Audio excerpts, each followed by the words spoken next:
hello guys আজি আমাৰ পূৰ্ণিমাৰ বেচেলাৰ পাৰ্টি আছিলে সেইবাবে সামলিমা আহিলে মোক লবলৈ তাৰ পিছত আমি দুইজনী গলো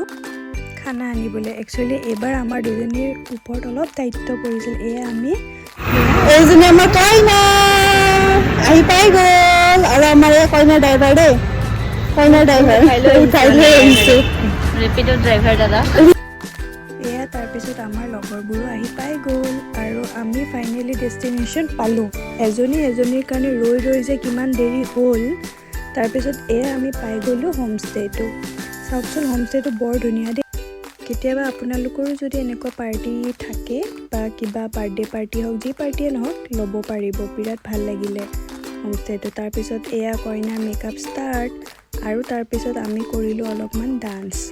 আৰু এয়া সামলিমাই কেমেৰা ক'ত থৈ ফটো উঠিম সেইটো চিন্তা আৰু সেইটো যোগাৰ কৰি আছে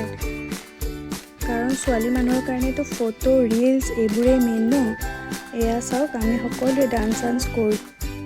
কেক কাটিবৰ কাৰণে ৰেডি কৰিছোঁ এয়া আমাৰ কইনা আহি বহি গ'ল জেগাত তাৰপিছত সকলোৱে মিলি আমি কেক কাটিলোঁ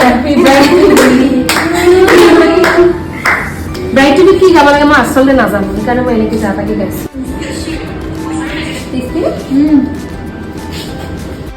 কেক কাটাৰ পিছত আমি অলপ ৰিলছ বনালোঁ আৰু তাৰপিছত আমি লাঞ্চত বহি গ'লোঁ কিন্তু লাঞ্চ আমি কেইটাত কৰিছোঁ জানেনে 5টাত আমি লাঞ্চ কৰিছোঁ কাৰণ ৰিলছ বনাওঁতে আমাৰ সময়ে নহ'ল কইনা কেনেকুৱা লাগিলে মজা লাগিলে নন্দু বহুত ভাল লাগিলে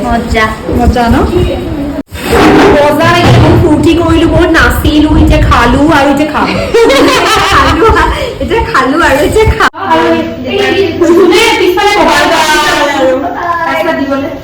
আৰু এনেকৈ আমি ঘৰা ঘৰি হ'লোঁ